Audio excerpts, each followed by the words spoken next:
Hello everyone, true IAS and PCS में दोस्तों आप सभी का स्वागत है। इस लेक्चर में हम लोग बात करते हैं लेजिस्लेटिव प्रोसीजर जो है स्टेट लेजिस्लेचर के अंदर, यानी कि आप लोग अपना टोटल जो फोकस है वो पार्लियामेंट संसद भवन को छोड़कर अब आप राज्यों के लेवल पर आ जाओ।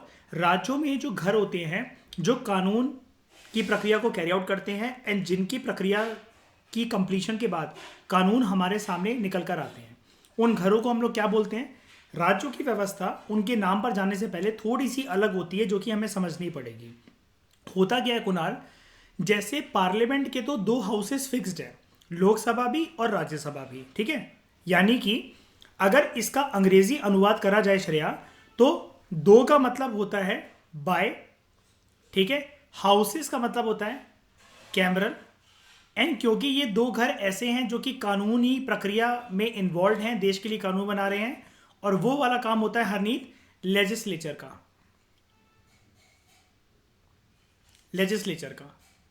तो क्या हम इसको बाय कैमरा लेजिस्लेचर बोल सकते हैं हमारी इंडियन पार्लियामेंट को? बताओ। अच्छा मुझे क्या बताओ हरनीत, आप एक बात बताना, लेजिस्लेचर से एग्जीक्यूटिव निकलता है या एग्जीक्यूटिव से लेजिस्लेचर निकलता है?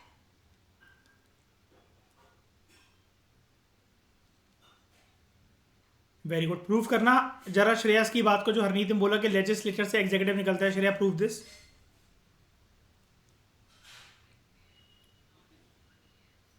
कुछ ऐसे एमपीज होते हैं जो कि आगे चलकर क्या बन जाते हैं चुनाव को जीतने के बाद। हाँ, मतलब चुनाव तो सारे के सारे ही जीतते हैं, लेकिन उनकी पार्टी सत्ता में आ जाती है एंड उधर इनका जो पूरा का पूरा झुंड होता है प्रधानमंत्री और मंत्रिमंडल का, ये कुल मिलाकर मंत्री बन जाते हैं। फिर चाहे वो प्रधानमंत्री हो या होम मिनिस्टर हो, डिफेंस मिनिस्टर हो, फाइनेंस मिनिस्टर हो, एग्रीकल्चर मिनिस्टर हो, कुछ भी हो, ठीक है, वो एक्चुअली बन जाते हैं एग्जीक्यूटिव। है ना, एग्जीक्यूटिव को हम लोग आम भाषा के अंदर कुणाल क्या कहते हैं? सरकार, ठीक है। खैर छोड़ो, हमारा डिस्कशन का मुद्दा ये नहीं है, इसके बारे में तो हम काफ़ी कुछ जानते हैं, काफ़ी बार रिवीजन भी कर चुके हैं। मैं आपको राज्यों की व्यवस्था के बारे में बता रहा था। बाय कैमरल लेजिस्लेचर, क्या मैं ये सेम अंग्रेजी टर्म यूज कर सकता हूँ स्टेट लेजिस्लेचर के लिए? मतलब इन तीन शब्द में कोई दिक्कत तो नहीं है ना? वो भी लेजिस्लेचर ही है राज्यों के लेवल पर जो हाउस है। बाय कैमरल मतलब जिन राज्यों में दो हाउसेस है मैं उसको बाय कैमरल लेजिस्लेचर बोल रहा हूँ। कोई दिक्कत है इसमें क्या? बस इसके आगे एक लाइन लगा देता हूँ, bicameral legislature at state level. चलेगा? चलेगा? या फिर मैं इसको ऐसा बोल दूं तो चलेगा क्या? बाय कैमरल स्टेट लेजिस्लेचर, ठीक है। लेकिन मुझे एक बात बताओ, मेजोरिटी ऑफ द राज्यों की कुणाल जो व्यवस्था है वो सिंगल हाउस होते हैं, वहां पर एक हाउस होता है, दो हाउस होते हैं, यानी कि वो यूनिकैमरल नेचर का है या बाई कैमरल नेचर का है? बताओ श्रेया, अर्पित। यूनिकैमरल, ठीक है। और उसको हम लोग क्या बोलते हैं? State legislative assembly. आम भाषा के अंदर हम लोग उसको बोलते हैं विधानसभा।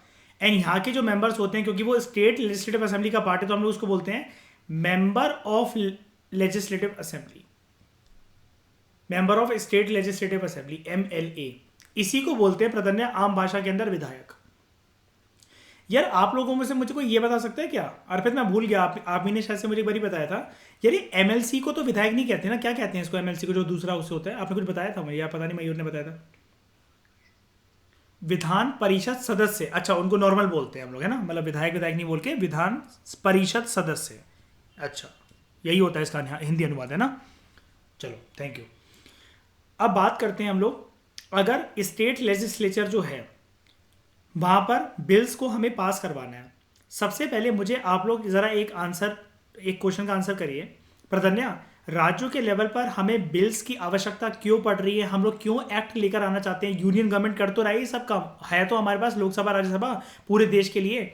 सबसे पहले मुझे एक चीज का आंसर दो श्रेया, क्या लोकसभा एंड राज्यसभा के बनाए हुए पास करे हुए बिल और बने हुए act, Kashmir to Kanyakumari, Gujarat to Arunachal, Lakshadweep island और अंडोमान निकोबार आइलैंड, हिंदुस्तानी आदमी हिंदुस्तान की धरती पर जहां जहां जिस जिस रीजन में है, क्या बाय कैमरल यूनियन लेजिस्लेचर के द्वारा बनाए गए कानून हर जगह एप्लीकेबल होंगे क्या? चारों दिशाओं में जितनी भी हिंदुस्तान की भूमि है?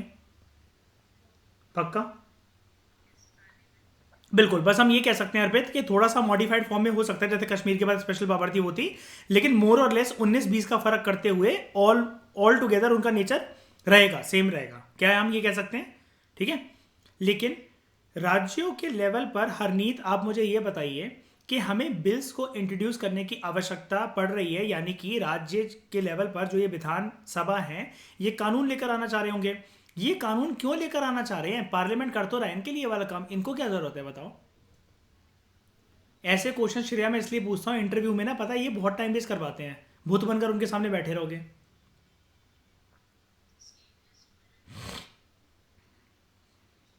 एक तो आप कह दो कि संविधान ने डिवीजन कर रखी है और पावर दे रखी है राज्य को कि उनकी भी व्यवस्था कुछ ऐसी होगी कि उनके पास एक घर या दो घर ऐसे होंगे जो कि कानून को लेकर आएंगे, क्योंकि सारे के सारे जो कानून हैं वो पार्लियामेंट इकलौता अर्पित बनाकर पूरे देश में सेम फॉर्मेट के अंदर लागू नहीं कर सकता। हर एक राज्य की व्यवस्था अलग है, उसके अंदर परिस्थितियां अलग हैं।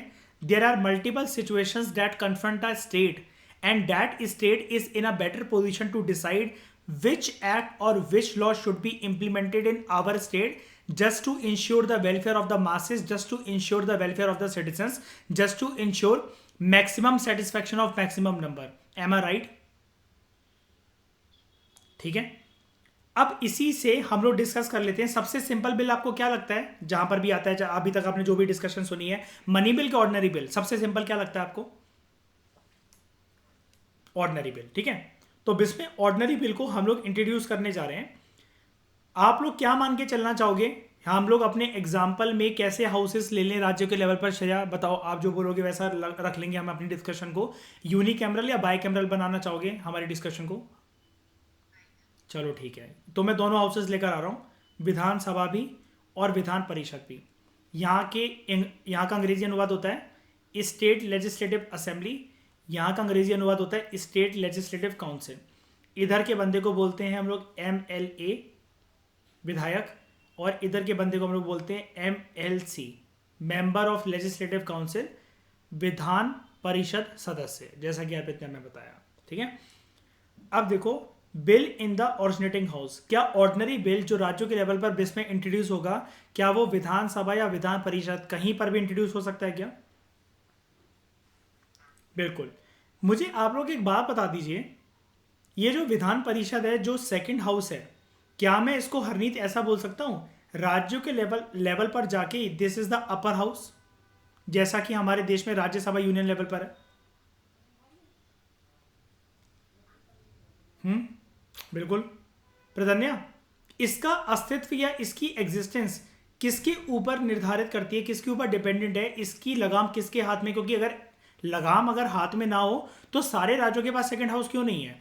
सेकंड हाउस को बनाना और मिटाना किसके हाथ में होता है? ऐसा देश में कौन अथॉरिटी है? प्रधानमंत्री है, राष्ट्रपति है, स्पीकर है, चेयरमैन है, कौन है वो पर्सन?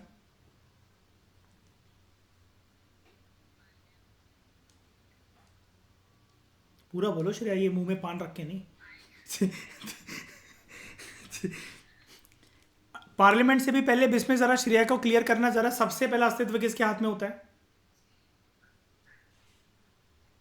पहले हाउस को बोल सकता हूं मैं, है ना अर्पित? वो बात की बात है कि प्रक्रिया बाद में कंप्लीट होते होते लोकसभा या पार्लियामेंट तक पहुंच जाएगी, वो अलग बात है। नोटिफिकेशन, रेजोल्यूशन जो भी जारी करके, वो बात की बात है। सबसे पहला अस्तित्व लेकिन इसके हाथ में है क्या? बिल्कुल। ठीक है, क्या बहुत बार ऐसा अलग अलग राज्यों के लेवल पर हरनीत ऐसा हुआ है क्या कि विधान परिषद बनी फिर उजड़ गई, फिर बनी फिर उजड़ गई, फिर बनी फिर उजड़ गई? ऐसी नौटंकी ड्रामेबाजी चलती है क्या राज्यों के लेवल पर कि अपर हाउस बन रहा है और उजड़ रहा है ना? अच्छा चलो ठीक है, मुझे आप लोग जरा एक बात और बताओ, कोशिश करो बताने की, गलत होगी तो आई विल करेक्ट यू। क्या हम लोग राज्यसभा को, राज्यसभा की बात कर रहा हूं मैं, यूनियन लेवल पर अपना दिमाग लेकर आ जाना, राज्यसभा जो है क्या हम उसको मिटा सकते हैं, नष्ट कर सकते हैं? नहीं नहीं नहीं, ऐसे मत करो। देखो आपके दिमाग में पता है क्या चलता रहता है, आपके दिमाग में परमानेंट हाउस चलता रहता है। मैं डिसोल्यूशन की बात ही नहीं कर रहा, मैं तो हाउस को नष्ट करने की बात कर रहा हूं। नष्ट करने का मतलब मेरा ये है, there will be no such thing called as upper house of the union parliament. Possible है?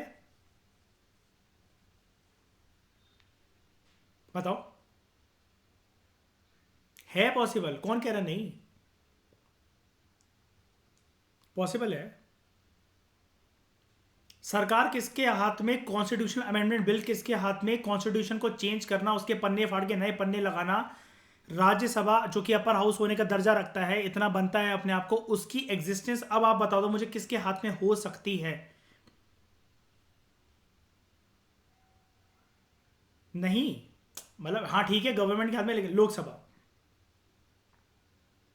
पता है ये वाली बात मैं आपसे क्यों पूछ रहा हूँ श्रेया, आप इसमें अर्पित, यार लक्ष्मीकांत का एक चैप्टर पे अभी हम लोग आएंगे कुछ दिन के बाद।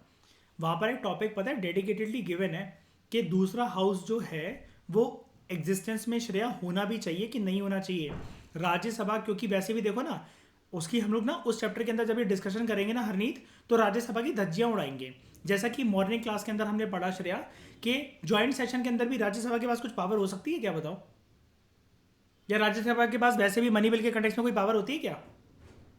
पता है राज्यसभा को मिटाने की बात पता है प्राधान्य सिर्फ किस बेसिस पे चलती है, सिर्फ किस डिमांड पे चलती है कि भाई ये जो फालतू का हाउस बन रखा है ना, ये फालतू के देश के पैसे खर्च करवा रहा है और कुछ भी नहीं है।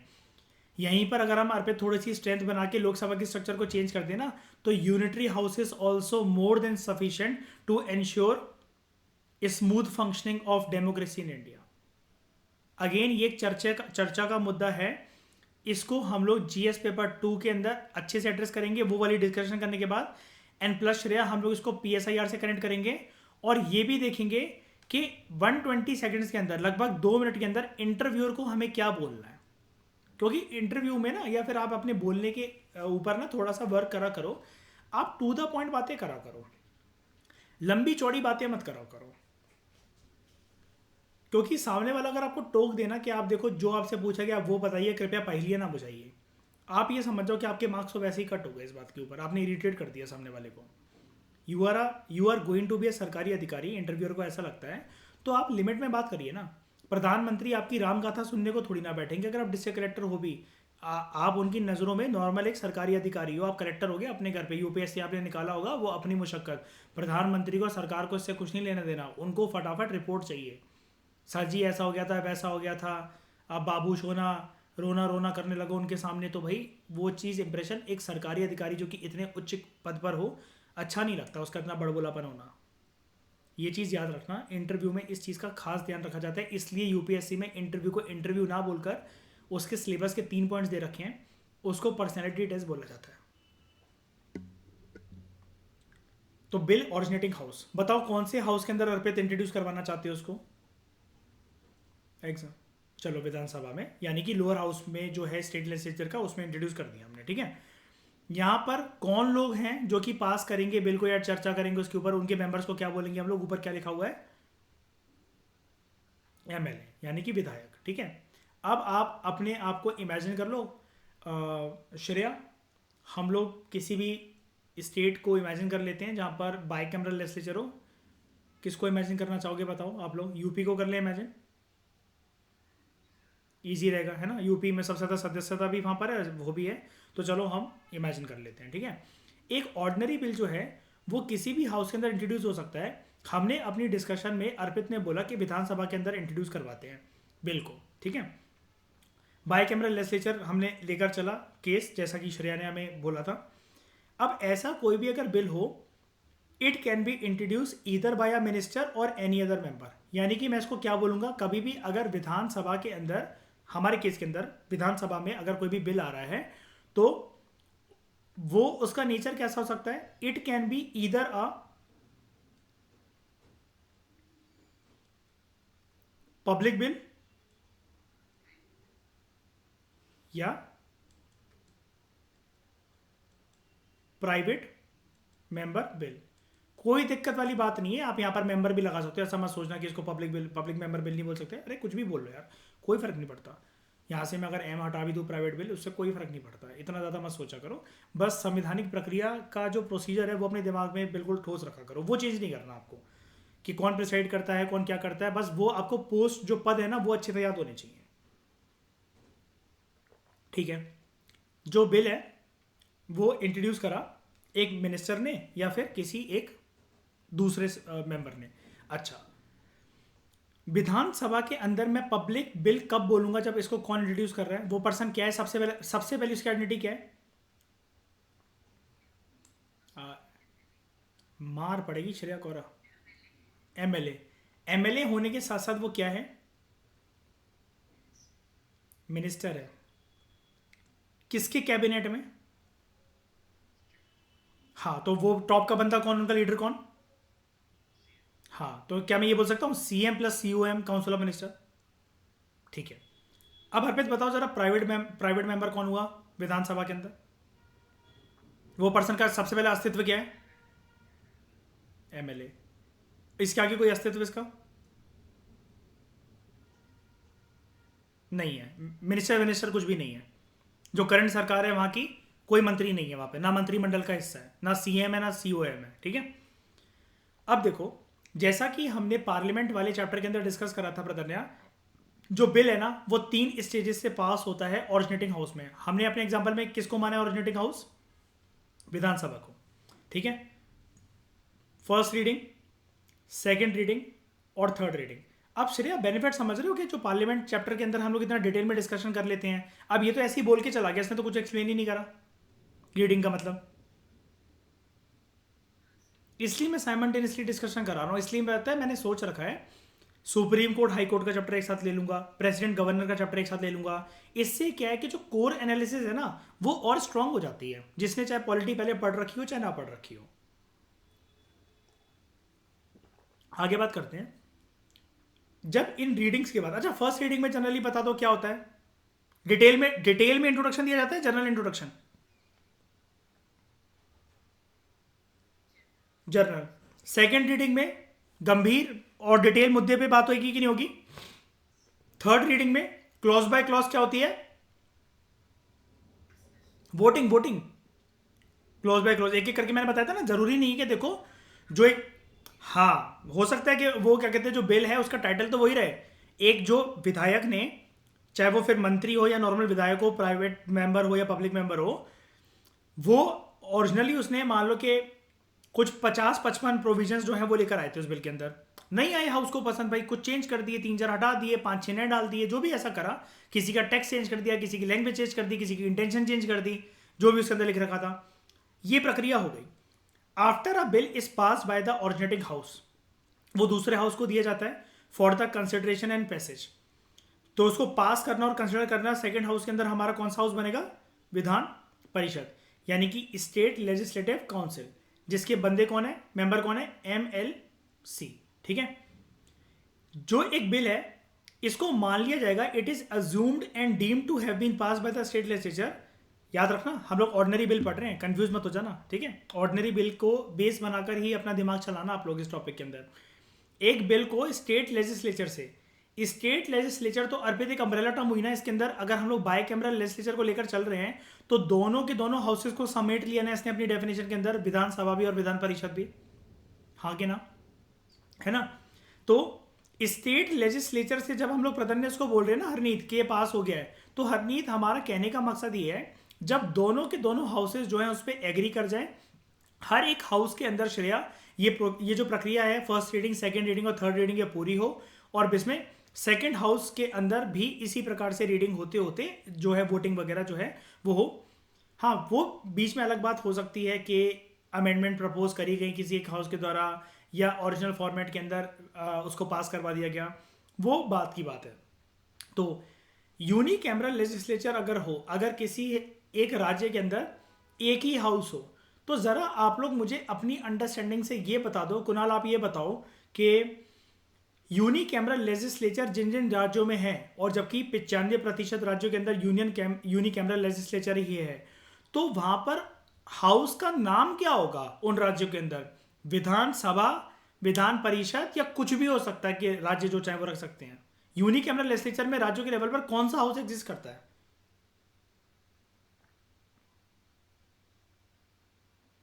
अरविंद बताओ जरा कुणाल को, कौन सा हाउस हमेशा एग्जिस्ट करता है? विधानसभा। और एक ऐसा हाउस है, लोअर हाउस है क्या अपर हाउस है अर्पित? क्या इसका स्ट्रक्चर फंक्शनिंग वगैरह बिल्कुल मिलती जुलती है लोकसभा से? और क्या विधान परिषद की मिलती जुलती है राज्यसभा से? यस, ठीक है। तो in case of a unicameral legislature, जो एक बिल है it is pass by the legislative assembly, वो डायरेक्टली उसके बाद मतलब अगर एक यूनिकैमरल लेजिस्लेचर ही है, वहाँ पर दो हाउसेज नहीं है, एक बिल को पास कर दिया स्टेट लेजिस्लेटिव असेंबली ने, उसके बाद अगर ये मान लो श्रेया पार्लियामेंट होता और लोकसभा राज्यसभा से पास कर देते, एसेंट के लिए किसके पास जाता? और प्रेसिडेंट अगर नहीं है तो?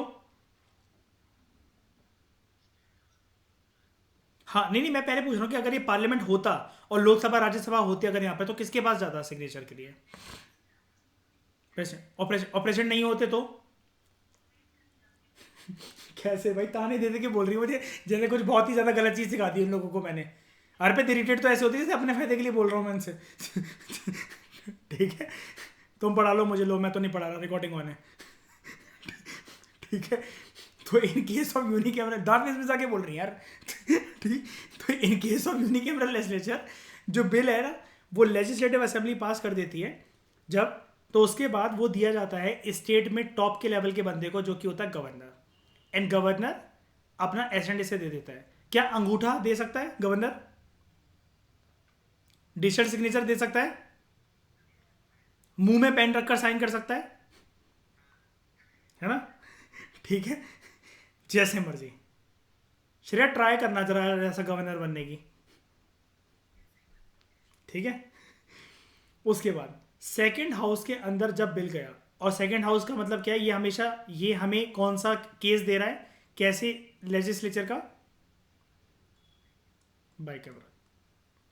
इन the second house also bill passes through the all three stages, first reading, second reading, third reading, pass होगा, ठीक है।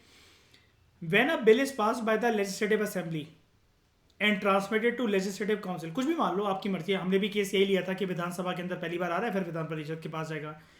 जो लेटर मतलब जो सेकंड हाउस है ना, कुछ भी हो, हमारे केस के अंदर हम लोग विधान परिषद को मान लेते हैं, उसके पास ना 4 ऑप्शन है। याद है जैसे ऑर्डनरी बिल के केस में लोकसभा में हमने जब इंट्रोड्यूस करवाया था, तो राज्यसभा के पास 4 ऑल्टरनेटिव थे, या कुछ भी मान लो, अब राज्यसभा के अंदर इंट्रोड्यूस हुआ था, लोकसभा के पास 4 ऑल्टरनेटिव थे। ऐसे ही राज्यों के लेवल पर भी ये व्यवस्था जो है बिल्कुल बरकरार रहती है। क्या ऑल्टरनेटिव है सेकंड हाउस के पास? नंबर 1, जैसा कि उसको विधानसभा ने बिल सौंपा है, वो उसको पास कर दे विदाउट अमेंडमेंट। अगर ये पास हो गया तो हम लोग इसको क्या बोलेंगे Shreya? Bill is assume to have been pass या deem to have been pass in its which format? Original format. दूसरा हाउस जो है वो बिल को पास कर सकता है विद सर्टेन अमेंडमेंट्स, एंड फिर रिटर्न कर दे असेंबली को कि तुम एक बारी इन अमेंडमेंट्स को रिकंसिडर कर लो। एंड अगर पास कर दे असेंबली, मतलब अमेंडमेंट प्रपोज करने के बाद, सेकंड हाउस के अमेंडमेंट प्रपोज करने के बाद वो बिल पास हो गया, हम क्या बोलेंगे इसको Arpit? Bill is assume to have been pass in which format? Modified या अमेंडेड फॉर्मेट, कुछ भी बोल लो, आप लोगों की मर्जी, चेंज फॉर्मेट वगैरह जो आपको ठीक लगे, ठीक है। उसके बाद तीसरा, इट में reject the bill all together. अगर रिजेक्ट कर दिया तो क्या हो जाएगा?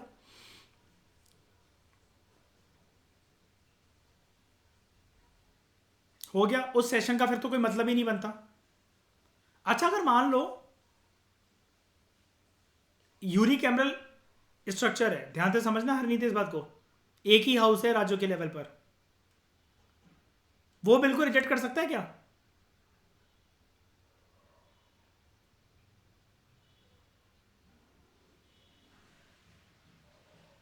बोलो भाई कौन? सही बात है, लाएगा ही क्यों? और वोटिंग हो तब जाकर वो हो सकता है कि वोटिंग फेल हो जाए, एक्ट ना बन पाए। क्योंकि यार फिर ऐसा हो सकता है ना कि प्राइवेट मेंबर कोई ले आया, कि वो सोच रहा होगा कि भाई मैं एक्ट वैक्ट बनवा दूंगा, ऐसे नहीं बन पाया, नहीं हो पाया वो वहां पर पास। रिजेक्शन का मुद्दा नहीं उठता लेकिन, है ना? स्ट्रक्चर, क्योंकि कैसा बोला मैंने अपने एग्जांपल के अंदर, यूनिकैमरल। और ये हो सकता है कि it may not take any action and thus keeping the bill pending, बेशर्मों की तरह उसको लेकर बैठ गया, जैसे दहेज में मिलने वाला कोई सामान हो। बताओ, बोलो बोलो।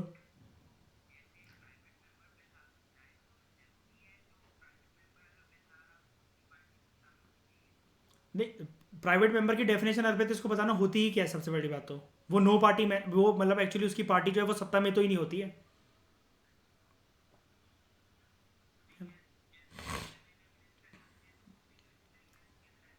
हाँ, तो वो फिर रूलिंग पार्टी के आदमी नहीं है ना। एंड क्योंकि उनकी, नहीं नहीं, उनकी सरकार सत्ता में नहीं है, इसलिए तो उनको प्राइवेट मेंबर कह रहे हैं हम लोग बाय डेफिनेशन। हाँ, ये होता है कि पार्टी भले ही हो भी ना, तो मेरा मतलब कहने का मतलब ये समझ आया करो, देखो मंत्री होना जरूरी है बस वहां पर। और काउंसिल ऑफ मिनिस्टर ना थोड़ा सा वास्ट होने लगा है अर्पित, आपने जैसे देखा होगा कि अ, तीन कैटेगरी तो, हाँ ज़्यादा पोर्टफोलियो अब ना वो डिवाइड होकर भी और बहुत सारी नई नई मंत्रालय वगैरह बना देना, ये सब भी चलने लगा है। पता क्यों? ताकि सबको खुश करके रखा जा सके, क्योंकि ये बागी हो जाते हैं ना तो अपने साथ साथ और लहर को ले जाते हैं फिर अपने साथ। हाँ, 50 मंत्रालय, यस। अरे मेरे ख्याल से if I am not wrong cow विभाग भी है, गौ रक्षा विभाग ऐसा कुछ करके मिनिस्ट्री आई थिंक, है ना? हाँ। तो if the council passes the bill, council कौन सा हाउस है हमारे केस के अंदर? वो वैसे किसको कहा जाता है लेजिस्लेटिव काउंसिल? अपर हाउस के लोअर हाउस? यहाँ के मेंबर को क्या कहोगे, एमएलए की MLC? MLC. If the council passes the bill without amendments और the assembly accept the amendment suggested by the council, bill जो है ऐसा मान लिया जाता है कि दोनों हाउसेज के द्वारा पास हो गया। दोनों हाउसेज ना बोल के क्या मैं ऐसा बोल दूं हरनीत, स्टेट लेजिस्लेचर के द्वारा पास हो गया, है ना? एंड फिर ये दिया जाएगा गवर्नर को फॉर ए सिग्नेचर। अच्छा, क्या कभी ऐसा हो सकता है कि दोनों हाउसेस जो राज्यों के लेवल पर हैं, विधानसभा और विधान परिषद, उन्होंने बिल पास करा, गवर्नर को दिया, गवर्नर ने खुद सिग्नेचर ना करके राष्ट्रपति से करवा लिया? है ऐसा केस है, पढ़ेंगे हम अभी आगे उसको, ठीक है? देखो पॉसिबिलिटीज जब भी आए ना कभी, तो ऐसे एक बार एक्सप्लोर करके सोचा करो। लेकिन वो जब बहुत ज़्यादा वाइड बातें करे ना एग्जाम के अंदर हरनीत, तो समझ जाया करो कि ये ना संविधान निर्माताओं की आइडियोलॉजी के साथ खिलवाड़ कर रहा है एग्जामिनर, ये तो कुछ ज़्यादा एक्सट्रीम लेवल पे जाके बात कर रहा है। लेकिन फिर भी जो भी सिचुएशन आपको एग्जाम के अंदर गिवन हो ना, पॉलिटी के क्वेश्चन के अंदर, प्रीलिम्स के अंदर स्पेशली, तो उनके बारे में सोचा करो एक बारी कि यार ऐसा क्या है, ऐसा क्यों बोला जा रहा है। ओके, चलो अब आगे बात करते हैं। On the other hand, if the assembly rejects the amendment suggested by the council, या काउंसिल जो है वो रिजेक्ट कर देता है बिल को ऑल टुगेदर, या काउंसिल एक्शन ही नहीं लेता, let me mark the important keyword, 3 महीने तक। और हमने पार्लियामेंट के कंटेक्स्ट में क्या पढ़ा था, सेकेंड हाउस के पास कितना समय होता है जब वो एक्शन ही ना ले डेडलॉक डिक्लेयर होने के लिए? 6 months। Then the assembly may pass the bill again and transmit the same to the council. यानी कि असेंबली को वेट कितना, असेंबली मतलब छोड़ो यार, असेंबली मतलब फर्स्ट हाउस मान के चला करो, कभी भी इनके शब्दों पे ना बहुत ज़्यादा वो मत हो जाना। इसलिए मैं हमेशा कहता हूँ कि जब भी आप लोग रिवाइज करने लगो ना, तो मेरे लेक्चर को चाहे भले 1.5 पे या कुछ भी चला के बुक बगल में खोल लिया करो, क्योंकि सेल्फ रीडिंग से हो सकता है कि आप दिमाग के अंदर गलत इंटरप्रिटेशन बना लो। गलत इंटरप्रिटेशन बना ली अगर एक बारी ना, तो फिर वो कंसेप्ट बन जाएगा, और कंसेप्ट बन गया तो एलिमिनेट करना मुश्किल हो जाएगा। तो देखो क्या है, हाँ मैं बात कर रहा था, 3 महीनों का समय के लिए वेट करना पड़ता है पहले हाउस को दोबारा उस बिल को इंट्रोड्यूस करने के लिए। और अगर ये पार्लियामेंट होता तो कितना वेट करना पड़ता है पहले हाउस को दोबारा इंट्रोड्यूस करने के लिए? 6 महीने।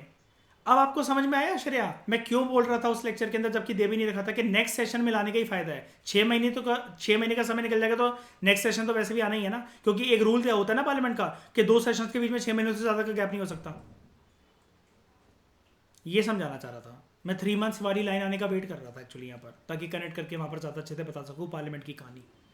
अब क्लियर हो गई श्रेया, प्रधन्य सबको, हरनीत? अब देखो इसमें होता क्या है Kunal, if the council rejects the bill again and passes the bill with amendments, जो कि एक्सेप्टेबल ही नहीं है पहले हाउस को, ध्यान से सुनना, कहानी ये है, दोबारा बिल 3 महीने के बाद इंट्रोड्यूस हुआ, पहले हाउस ने इंट्रोड्यूस करा, दूसरे हाउस को दिया, दूसरे हाउस ने फिर रिजेक्ट कर दिया, या फिर बिल को पास तो करा ऐसी अमेंडमेंट के साथ जो कि पहले हाउस को वो एक्सेप्टेबल ही नहीं है, या फिर 1 महीने के अंदर अंदर, अब देखना जब दूसरी बार दिया जाता है तो समय कम है अब इसके पास, क्या है समय, within 1 month, within 1 month it does not pass the bill within 1 month। तो यहां पर समझ जाओ the bill is deem to have been pass by both the houses, जैसा कि असेंबली ने प्रपोज करा था फॉर द सेकेंड टाइम। राज्यों की व्यवस्था थोड़ी सी अलग लगी पार्लियामेंट से ऑर्डिनरी बिल के केस को लेकर, बताओ। काफी अलग है ना। ऐसा केस कहां बनता था पार्लियामेंट में? मेरी अंडरस्टैंडिंग के लिए तो मनी बिल के अंदर बनता था, आर्टिकल 110 के अंदर, या फिर राष्ट्रपति के केस में बनता था कि दोबारा जब उसको प्रेजेंट करा जाए। लेकिन अब यहां तो गवर्नर आए ही नहीं अभी तो नॉर्मल प्रक्रिया चल रही है। 3 महीनों की एक्सपायरी के समय के बाद अगर सेकेंड हाउस रिजेक्ट कर डाले बिल को, एंड बिल में अमेंडमेंट लाकर पास कर रहा है जो कि एक्सेप्टेबल ही नहीं है पहले हाउस को, या पास ही नहीं कर रहा बिल को 1 महीने के अंदर, कोई बात नहीं, तो रखे रहे, then the bill is deemed to have been pass by both the houses, ऐसे फॉर्मेट के अंदर जिसको सबसे पहले हाउस ने प्रपोज करा था सेकंड टाइम में होगा, लेकिन ऐसा कि मतलब ऑटोमेटिकली पास मान लिया जाएगा। मनी बिल के केस में राज्यसभा के पास कितने दिन का समय होता है? 14 डेज का। वो पास करे ना करे फर्क पड़ता है क्या? पास तो पहली बात है करता ही नहीं है, मतलब रख लिया अगर अपने पास वापस ना करे तो फर्क पड़ता है क्या? बिल्कुल नहीं पड़ता।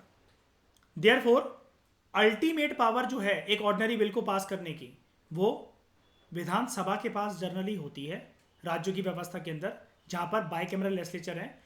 कितने हाउसेस हैं, if I am not wrong, ऐसे सॉरी कितने राज्य, 6 राज्य हैं ना ऐसे जहां पर बाई कैमरल वो होता है, एग्जिस्ट करता है। मुझे जरा नाम बताना। एक होता है यूपी,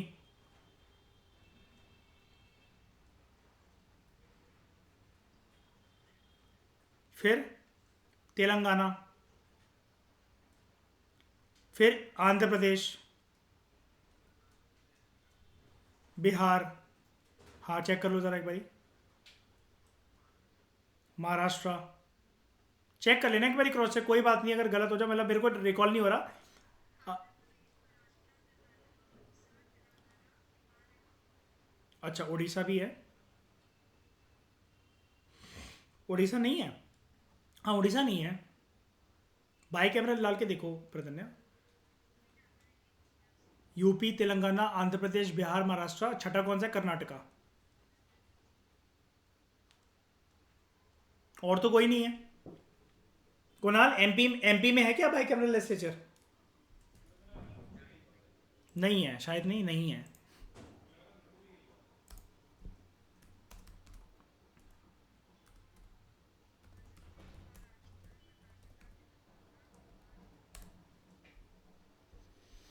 अच्छा इसके अंदर गलत आ रहा है,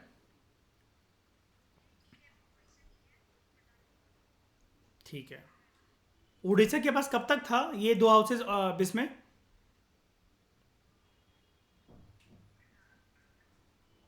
कभी भी नहीं था। अच्छा तो ये गलत इन्फॉर्मेशन आ रही है क्या?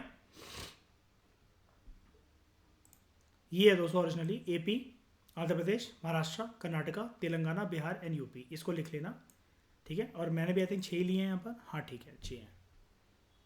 I am extremely sorry, Orissa नहीं है, ठीक है। और कुणाल एमपी भी नहीं होता है, ऐसा मत सोचना कि एमपी का एरिया बहुत बड़ा है तो उसके पास 2 हाउसेज होते होंगे। अच्छा अगर जिन जिन राज्यों के पास नहीं है सेकेंड हाउस तो क्या करें, कैसे बनेगा? अगर बनाने की इच्छा हो तो किसके हाथ में है? विधानसभा फर्स्ट, हाँ सबसे पहले उसी के हाथ में, विधानसभा फर्स्ट हाउस। तो एट द मोस्ट, हाँ बोलो बोलो बोलो।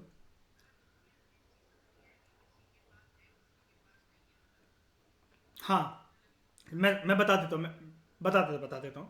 पहले मुझे कुणाल ये बताओ, पार्लियामेंट में कैसा स्ट्रक्चर है हमारे देश का? पार्लियामेंट मतलब यूनियन लेवल पर, यूनिकैमरल के बाई कैमरल, कितने हाउसेस हैं हमारे पार्लियामेंट में? कौन कौन से हैं नाम बताओ। लोकसभा, राज्यसभा। राज्यों की व्यवस्था को देखते हुए हमें ऐसा लगता है कुणाल, अगर पॉलिटी ना पढ़ रखी हो, कि हर एक राज्य के पास भी 2 हाउसेज होंगे। विधानसभा, विधान परिषद हम सुनते रहते हैं, तो हमें लगता है कि विधान परिषद वाला भी हाउस होता होगा सारे राज्य के अंदर। ओरिजिनली अगर देखा जाए डिटेल में पॉलिटी के एस्पेक्ट को, राज्यों की व्यवस्था को, सेकंड हाउस जो अपर हाउस है, जिसको हम लोग बोलते हैं स्टेट लेजिस्लेटिव काउंसिल या विधान परिषद हिंदी के अंदर, वो सारे स्टेट्स के अंदर कुणाल एग्जिस्ट नहीं करता। उसका होना ना होना, जैसे तमिलनाडु में एग्जिस्ट करता था, फिर हटा, फिर आया, फिर गया, अब नहीं है। ये सारी चीजें जो डिसीजन लेता है ना कुणाल, वो विधानसभा लेता है, पहला हाउस लेता है, वो पावरफुल है। जैसे अभी मैंने बताया ना, अगर लोकसभा चाहे तो राज्यसभा के अस्तित्व को खत्म कर सकता है। तो बाकी राज्यों ने इसका मतलब क्या कर रखा है, सेकंड हाउस को या तो तहस नहस कर दिया है, होते होंगे किसी जमाने के अंदर, है ना, या फिर वो लेकर ही नहीं आए हैं। डन। तो अभी कितने राज्य हैं हमारे देश में जहां पर बाइकैमरल स्ट्रक्चर स्टेट लेवल पर एग्जिस्ट करता है? 6। कौन कौन से? यूपी, तेलंगाना, आंध्र प्रदेश और कर्नाटका। अच्छा, तेलंगाना कब बना है हमारे देश में?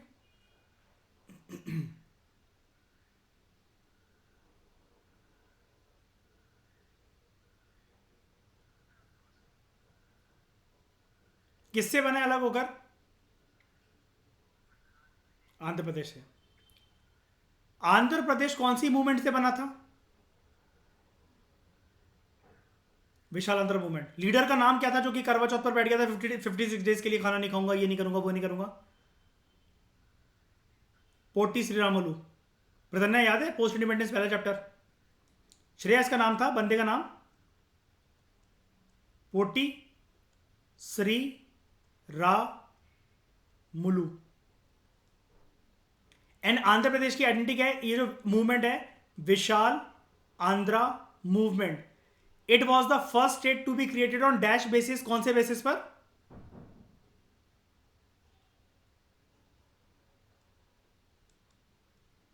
लिंग्विस्टिक बेसिस पर। आंध्र प्रदेश के बनने के बाद हमारे देश में साल 1953 और 1956 में कौन सा कमिश्नर एक्ट आया था?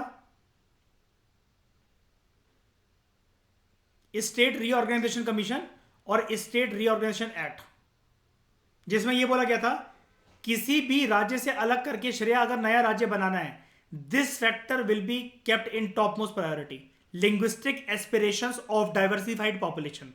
आई repeat Shreya, Pradhnya, linguistic aspirations of diversified population को संज्ञान में रखा जाएगा जब भी किसी राज्य से अलग कर हम एक नया राज्य बनाने जा रहे हैं। ठीक है। यूपी में जैसे डिमांड चलती है, अर्पिता आपने सुना होगा, हरित प्रदेश को उत्तर प्रदेश से अलग करने की बात चलती है ना। और एक वो भी है रीजन, क्या नाम है, बुंदेलखंड, रिसेंट हुआ था। एमपी उससे छत्तीसगढ़ एमपी से अलग हुआ था। ठीक है, आगे देखते हैं। एट द मोस्ट, तो अल्टीमेट पावर जो है ऑर्डिनरी बिल को पास करने की वो स्टेट लेजिस्लेटिव असेंबली के पास है। एट द मोस्ट काउंसिल जो है वो या तो डिटेन कर सकता है, डिले कर सकता है बिल को for the period of 4 months. यहाँ पर 4 मंथ्स क्यों कहा गया है? पहले इंस्टेंस के अंदर 3 महीने के लिए एंड दूसरे इंस्टेंस के अंदर 1 महीने के लिए, टोटल 4 महीने हो गए। जो संविधान है ना हमारा, it does not provide for a mechanism of joint setting. Shreya देख रहे हो कितनी इंपॉर्टेंट लाइन है, राज्यों के लेवल पर ज्वाइंट सेटिंग का कोई प्रावधान ही नहीं है, ताकि डिसएग्रीमेंट अगर हो बिल के बीच में तो उसको रिजॉल्व करा जाए। यानी कि ज्वाइंट सिटिंग का प्रावधान सिर्फ कौन से लेवल पर एग्जिस्ट करता है हमारे देश के अंदर? पार्लियामेंट्री लेवल पर, यूनियन लेवल पर। ठीक है। On the other hand there is a provision for joint setting of Lok Sabha and Rajya Sabha. अगर किसी बिल को लेकर, ऑर्डिनरी बिल को लेकर डिसएग्रीमेंट हो जाए, क्या मनी बिल के केस में भी ऐसा हो सकता है क्या joint setting? Financial bill clause 1 में हो सकता है। क्या बात कर रहे हो श्रेया? हो सकता है। फाइनेंशियल बिल क्लॉज 2 में हो सकता है, बिल्कुल, क्योंकि उनका मैकेनिज्म भूल गए Shreya, they are pass like an assume just like an ordinary bill. फिर झूठ क्यों बोला श्रेया? तो moreover when a bill which has originated in the council, और अगर ये असेंबली को दिया जाए, यहां पर टू द पॉइंट स्पेसिफिक हो जाना, विधान परिषद में ओरिजिनेट हुआ है एंड विधानसभा को दिया जा रहा है। ठीक है। अगर ये असेंबली रिजेक्ट करते तो बिल एंड हो जाता है एंड बिकम्स डेड। यानी कि इस पूरे गेम में बाजी किसके हाथ में? स्टेट लेजिस्लेटिव असेंबली, यानी कि विधानसभा। तो काउंसिल को कम इंपॉर्टेंस दी गई है एंड उसकी कम पोजीशन अथॉरिटी है, as compare to Rajya Sabha at the centre. Rajya Sabha के पास तो अच्छी खासी पावर होती है ना कि बिल को ठुकराने की, रिजेक्ट करवाने की, दोबारा उसके पास हिम्मत भी नहीं है कि कोई इतनी आसानी से भेज सके। बताओ।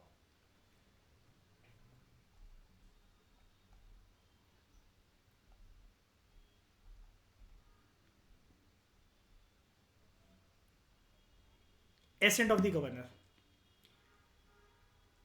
हर एक जो बिल होता है जब वो असेंबली, अगर एक बाई कैमरल सॉरी यूनिकैमरल है या बाई कैमरल लेजिस्लेचर है, विधानसभा विधान परिषद दोनों है, बिल जब वो पास कर लें वो गवर्नर को दिया जाता है फॉर इज एसेंट।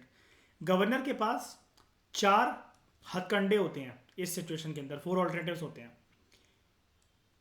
सिंपल तरीके से वो अपना सिग्नेचर देते बिल को, रोक ले अपना सिग्नेचर, रिटर्न कर दे बिल को for the reconsideration of the house या फिर हाउसेस, अगर एक हाउस है, विधानसभा है तो एक हाउस, विधान परिषद भी है तो दोनों को। एंड ही में reserve the bill for the consideration of the president. देख रहे हो, चौथा ऑप्शन गवर्नर के केस में आपको देखने को मिला है। प्रेसिडेंट की कंसिडरेशन के लिए रोक सकता है बिल को, रिजर्व कर सकता है। जबकि प्रेसिडेंट कभी ऐसा कुछ करता है कि उसको सुप्रीम कोर्ट से दिखवाना हो या चीफ जस्टिस से दिखवाना हो, प्रधानमंत्री से दिखवाना हो तो वो रोक ले। बताओ। नहीं ना। प्रेसिडेंट कौन सा बंदा होता है हमारे देश का Shreya? With citizen, first citizen. आप कौन से हो? ऐसे नहीं कहते, बी ऑप्टिमिस्टिक। ऐसे आंसर देने के लिए प्रिपेयर करवा रहा हूं मैं तुम्हें? कोई भी नहीं। तो if the governor gives his assent to the bill, bill becomes an act and it is place on the statute book. ठीक है। अगर गवर्नर रोक ले अपना assent, bill ends and does not become an act. Governor अगर return कर दे reconstruction करने के लिए किसी एक हाउस या दोनों हाउसेस को, डिपेंड करता है कि यूनिकैमरल बाइकैमरल स्ट्रक्चर है, and if the bill is pass by both the houses या नंबर एक हाउस के द्वारा अगेन विद और विदाउट अमेंडमेंट्स, और गवर्नर को दिया जाए कि आप साइन कर दो, गवर्नर शुड नहीं, must give his assent to the bill. Must, देना ही पड़ेगा। तो गवर्नर बेसिकली क्या एंजॉय करता है? Suspensive veto. एक बार के लिए रोक के रख सकता है, एक बार के लिए सस्पेंडेड मोड पे रख सकता है। रिजेक्शन की पावर इतनी आसान नहीं है ही नहीं, पहली बात है। जब दूसरी बार प्रेजेंट करा जाएगा तो the position is same at the central level also. आता है प्रेसिडेंट के पास भी यही वीटो होता है, और इन दोनों के चैप्टर में हम लोग पढ़ेंगे कंबाइन तरीके से। जब प्रेसिडेंट और गवर्नर करवाऊंगा इसके बाद, तब आपको और अच्छे से समझ में आएगा। तो वो आपसे खुद बोल रहे हैं कि कंपैरेटिव स्टडी जो है वीटो पावर की प्रेसिडेंट और गवर्नर की, चैप्टर 30 के अंदर हम लोग देखेंगे। अभी के लिए सिर्फ आप इतना याद रख जाओ, याद रख लो कि राष्ट्रपति और गवर्नर को ना दोस्तों राज्यपाल बोलते हैं, ठीक है, याद रखना। तो उसके केस के अंदर इन दोनों के पास सस्पेंसिव वीटो होता है। मैं आप लोगों से एक सवाल पूछना चाहता हूँ, अगर गवर्नर का यहाँ पर नाम आया ही है तो मुझे ज़रा कोई आप में से ये बताएगा, प्रधन्या, किसी किसी राज्यों के अंदर गवर्नर होता है और किसी किसी राज्यों के अंदर, जैसे दिल्ली में कभी नहीं, प्रधन्या आपने नहीं सुना होगा कि हम लोग गवर्नर वर्ड यूज़ कर रहे हैं, है ना। यहाँ पर बोला जाता है पर्सन को एलजी। आपने सुना होगा अक्सर, अर्पित, एलजी और केजरीवाल की टसल चल रही है, अक्सर न्यूज़ में आता है, ये सदाबहार न्यूज़ है ये, रोज सुबह की, है ना। तो मुझे वो बताओ, गवर्नर और एलजी में क्या फ़र्क होता है? ज़रा कोई मेरे को बताओ ज़रा। श्रेया आप ट्राई करो ज़रा, बताओ ज़रा मुझे, राज्यपाल और ये जो एलजी है, लेफ्टिनेंट गवर्नर है, इनमें क्या फ़र्क होता है?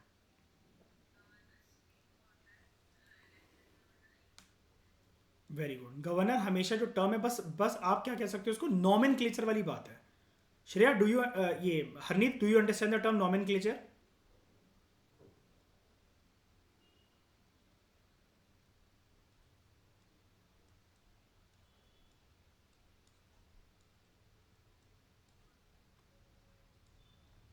मैंने क्या लिखा है श्रेया? ये नाम नाम की बात है। राज्य की व्यवस्था है तो नॉमेनक्लेचर क्या हो जाएगा? नाम क्या हो जाएगा? गवर्नर। केंद्र शासित प्रदेश है, यूटी को कहते हैं केंद्र शासित प्रदेश, क्योंकि यूटी का पूरी की पूरी जिम्मेदारी अर्पित किसके उसके अंदर आती है, किसके दायरे के अंदर, कौन संभालता है पूरी यूटी को? Very good, central government. तो इसको हम लोग हिंदी में बोलते हैं केंद्र शासित प्रदेश। हरनीत, केंद्र कौन होता है हिंदी के अखबार में? केंद्र सरकार किसे बोलते हैं? यूनियन गवर्नमेंट, है ना। तो यहां पर सेम हरनीत, कुछ भी नहीं होगा, बस गवर्नर का डेजिग्नेशन, नाम, नॉमेनक्लेचर चेंज हो जाएगा, एलजी। तो श्रेया बिल्कुल सही लिखा था मैंने, नाम नाम की बात है। बस ये डिफरेंस होता है। ये वाला क्वेश्चन है प्रधन्या, आई एम एक्सट्रीमली ऑप्टिमिस्टिक, मुझे नहीं पता कि आप ही होगे वो, लेकिन एक बात बता रहा हूं मैं, दिल्ली में कोई सा भी इंटरव्यू अगर अच्छे लेवल का दो, यूपीएससी लेवल का, यानी कि EPFO, APFC, Lok Sabha protocol, Rajya Sabha protocol, I am sorry वहाँ इंटरव्यू नहीं होते, लेकिन जो भी है, आप अगर दिल्ली में अगर किसी ईपीएफओ एपीएफसी कोई मान लो, इस प्रकार के क्वेश्चन बन सकते हैं, क्योंकि दिल्ली वालों से इस प्रकार के क्वेश्चन पूछे जा सकते हैं। दिल्ली वालों को बस एक ही चीज़ की दिक्कत है और एक ही चीज़ की फिक्र करने की ज़रूरत है, वो ये है, दिल्ली के मॉन्यूमेंट्स और म्यूजियम को और नेशनल आर्काइव्स ऑफ इंडिया को यहाँ के लौंडे और लौंडिया बिल्कुल नहीं जानते, ना उन्होंने कभी विजिट कर रखा होता है, और कर भी रखा होता तो बस अंदर अंधेरे वाली जगह पर प्रतन्या सिर्फ ये लिखने के लिए राजू लव्स रानी, बीच में दिल बना देंगे और चीट देंगे उसको, एक एरो निकलता है, बस इतना इतना ही चाहते हैं वो नेशनल मॉन्यूमेंट के लिए। अब दिल्ली वालों से ना, चाहे यूपीएससी का इंटरव्यू हो, सिविल सर्विस वाला, चाहे कैसा भी इंटरव्यू हो, एपीएफओ, एपीएफसी, जो भी एग्जाम्स होते हैं, इवन एमपीपीएससी, मुझसे जैसे पूछ लिया गया था एक बारी लाल किले के बारे में, और वही पूरा का पूरा बहादुर शाह जफर की कहानी इनके ख़ानदान की। तो इसमें याद रखना आप लोग के, आपको पता होना चाहिए बेसिकली। अब पता होने के लिए क्या करो, अब क्या मतलब विकीपीडिया करो अलग से, वो करो, बस कोई बात नहीं। एक ना श्रेया, मैं आपको एक चीज़ और बता देता हूँ, आप ना छोटी सी क्यूट सी एक बुक बना लो, बिल्कुल प्यारी सी, क्यारा अडवाणी जैसी, ठीक है, जितनी क्यूट वो है उससे क्यूट बुक होनी चाहिए, आप वो बना लो। इस पे क्या लिखो, बुक का टाइटल दे दो श्रेया। श्रेया पैदाइश कहाँ की है आपकी? ये मैं सबके लिए बोल रहा हूँ, या तो मैं सोचा ना कि मैं सिर्फ श्रेया को बोल रहा हूँ, बाकी सबको नहीं बोल रहा हूँ। कहाँ की पैदाइश है? पंजाब ना? चलो अगर मैं श्रेया कौरा होता ना तो इस बुक को नाम दे देता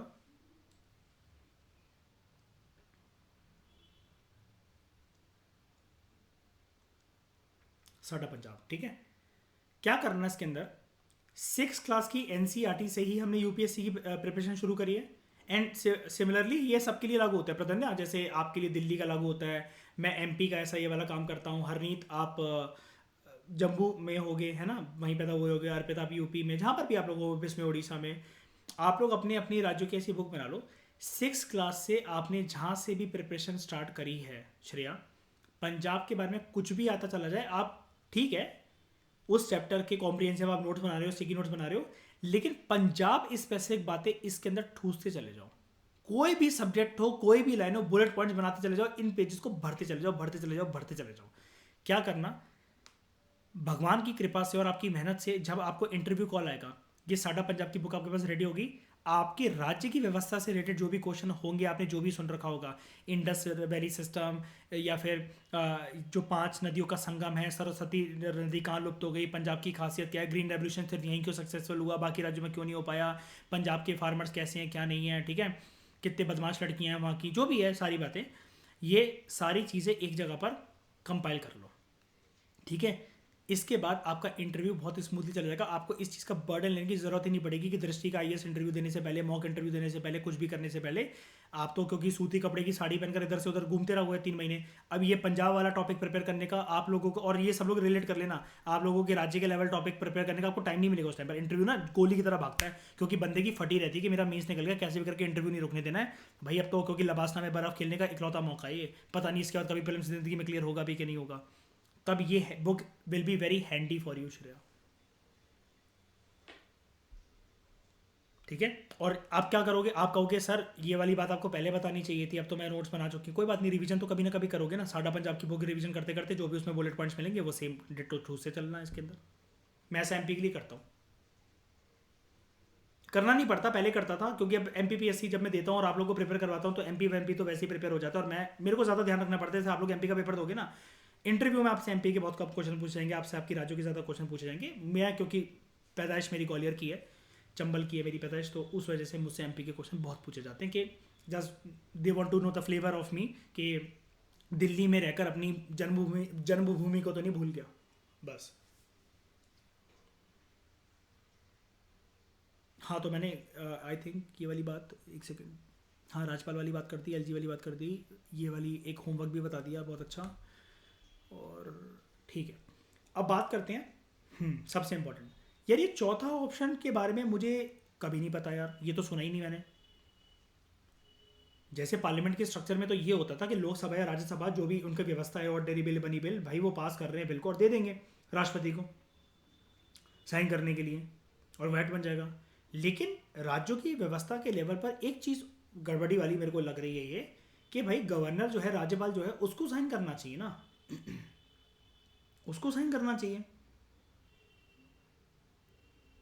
ये कहाँ से आ गए बीच में कि ये मतलब ये चीज़ कहाँ से आ गई बीच में कि राज्यपाल जो है वो राष्ट्रपति की कंसिडरेशन के लिए बिल को रिजर्व करके रख ले रहा है।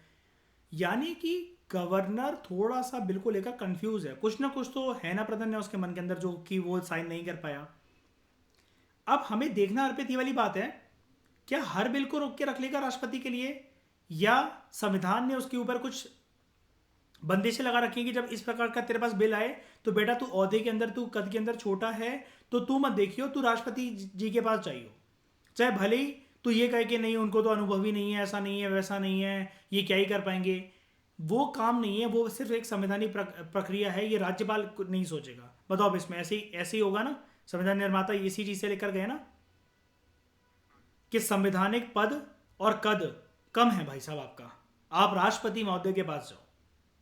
तो देखते हैं, when a bill is reserved by the governor for the consideration of the president, president क्या कर सकता है, he may give his assent, his or her assent to the bill, withhold his or her assent to the bill, return कर सकता है bill को house या houses की कंसिडरेशन करने के लिए। अच्छा, कौन से हाउस को देगा राष्ट्रपति, लोकसभा राज्यसभा को दे देगा क्या, या तो विधानसभा का यूनिकैमरल स्ट्रक्चर है तो, या विधानसभा और विधान परिषद को अगर बाइकैमरल स्ट्रक्चर है तो। जब बिल ऐसे रिटर्न करा जाता है, ठीक है, जब बिल रिटर्न करा जाता है, और रिटर्न यहां पर कर कौन रहा है, प्रेसिडेंट। जो विधानसभा है या दो हाउसेस के केस में विधानसभा प्लस विधान परिषद जो है, they have to reconsider it within a period of 6 months, unlimited time के लिए, असुनिश्चित काल के लिए पेंडिंग नहीं रख सकते उसको। क्यों, क्योंकि ये बिल रिकंसिडर करने के लिए किसने भेजा श्री इनके पास, इनके बाप ने, और बाप का नाम क्या है यहां पर, प्रेसिडेंट। श्रेया हिचकिचा रही आंसर देने, बाप बोलने में, क्या आधार कार्ड तो बन नहीं रखा है, कैसी बातें कर रहे हो आप। राज्यपाल बेसिकली छोटा पर्सन हो सकता है इसके लिए, लेकिन राष्ट्रपति की बात को 6 महीने से ज्यादा नहीं कर सकते। तो हरनीत, यानी कि क्या मैं ऐसा बोल सकता हूं 180 दिनों के अंदर अंदर जवाब देना ही पड़ेगा, रिकंसिडर करना ही पड़ेगा विधानसभा और विधान परिषद को। बताओ Harneet.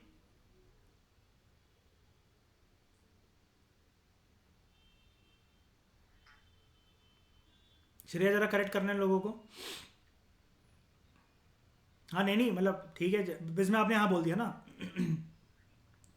6 months are not equal to 180 days, ठीक है। The bill is presented again to the presidential assent after it is pass by both the houses, और हाउसेज विद और विदाउट अमेंडमेंट्स। रिकंसिडर करने के लिए दिया था ना उन्होंने, अगर अमेंडमेंट दी या ना दी, ये अगेन साइन होने के लिए गवर्नर के पास नहीं जाएगा। प्रेसिडेंट ने किसको दिया था ये रिकंसिडर करने के लिए, किसको दिया था 6 महीनों के अंदर अंदर जवाब देना है, किसको बोला था? कौन से हाउस, सॉरी विधान परिषद। तो वो वापस किसको करेंगे, राज्यपाल को कि राष्ट्रपति को?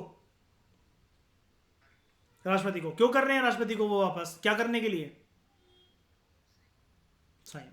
अब देखो, सबसे खतरनाक एनालिसिस इस पूरे टॉपिक की,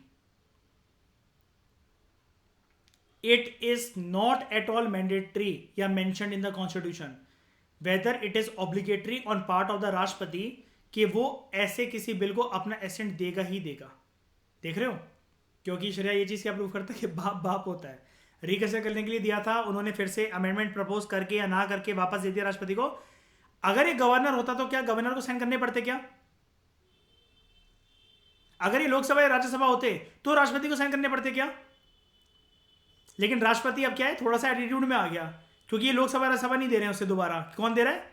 विधानसभा या विधान परिषद या कंबाइंड। तो अब क्या वो क्या बोलता है, क्या कर सकता है? ऑब्लिगेटरी नहीं है उसके ऊपर, ठीक है, कि वो साइन कर ही देगा।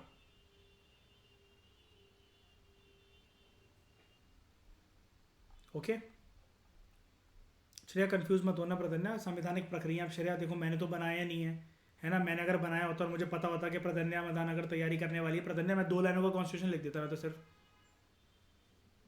कि सब लोग खुश रहो और एक दूसरे से प्यार करते रहो और पुच्चियाँ देते रहो, बस देश सुखी। यही प्रियम्बल होता मेरा, यही फंडामेंटल राइट्स होते, यही फंडामेंटल ड्यूटी होती, यही कोर्ट होता, यही लेजिस्लेचर होता। तो अब इन्होंने लिखा है भाई श्रेया देखो, मेरी तो कोई इंटरप्रिटेशन मतलब मेरी तो कुछ वर्डिंग है नहीं यहाँ पर, तो जैसी ही लिखी हुई है उसको याद कर लो, ठीक है। तो श्रेया कभी इस बात के लिए मुझसे नफरत मत करने लगना, ठीक है। नहीं नहीं क्या करेगी क्या मेरी क्या गलती तो चलो, इस डिस्कशन में फिलहाल इतना ही। Thank you very much for discussion.